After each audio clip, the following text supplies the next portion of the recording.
తెలంగాణలో వాణిజ్య పంటలను ప్రోత్సహించిన ప్రభుత్వమే మిర్చి పంటను కొనాలని సూచించారు కేంద్ర కార్మిక శాఖ సహాయ మంత్రి బండారు దత్తాత్రేయ. వాణిజ్య పంటలను తొలిసారి కేంద్రం కొనుగోలు చేయడానికి అంగీకరించిందని చెప్పారు. రాష్ట్ర ప్రభుత్వానికి కేంద్రం నుంచి అందిన అదనపు నిధులతో మిర్చి పంటని కొనాలని చెప్పారు బండారు. అవసరమైతే మరిన్ని నిధుల కోసం ఆర్థిక మంత్రి జైట్లీని తాను సంప్రదిస్తానని చెప్పారు. రైతులు పోయిన సంవత్సరం 12,000 రూపాయలు వచ్చింది కాబట్టి పత్తి కన్నా మిర్చి పండితేనే పర్లేదని రైతులు పెద్ద ఎత్తున ఈ పంటకు మార్పిడికి వచ్చినారు. అందువల్ల రాష్ట్ర ప్రభుత్వం పెద్ద ఎత్తున మార్కెట్ ఇంటర్వెన్షన్కి దిగాలి. మొట్టమొదటి మార్కెట్ ఇంటర్వెన్షన్కి దిగి ఒక 250 కోట్ల రూపాయలు వెచ్చించి రాష్ట్ర ప్రభుత్వం ముందు కొనుగోలు చేయాలి. ఆ తర్వాత కేంద్ర ప్రభుత్వం దగ్గరికి సరైనటువంటి సమాచారము లెక్కలు అవన్నీ తీసుకొని వచ్చి ఢిల్లీలో కూర్చొని ఒకసారి అగ్రికల్చర్ మినిస్ట్రీతోని అధికారులతోని చర్చలు జరపాల్సిన అవసరం ఉంది.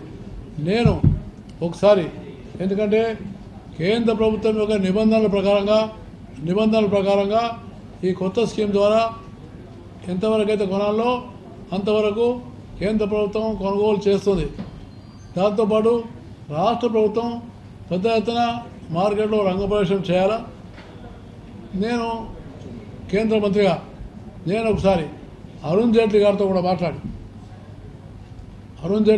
మాట్లాడి ఇంకా ఇప్పుడు ఉన్నటువంటి నిబంధనల కన్నా ఇంకా అత్యధికంగా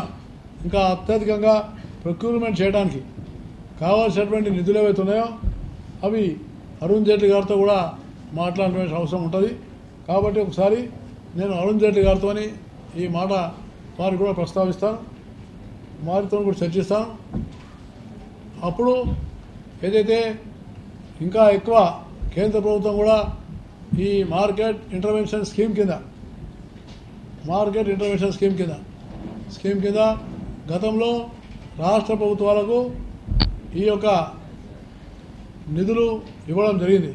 కాబట్టి ఆ నిధులను కూడా వాడుకోవాల్సిందిగా కూడా వాళ్ళు మాకు ఇవాళ సంకేతం ఇచ్చినారు.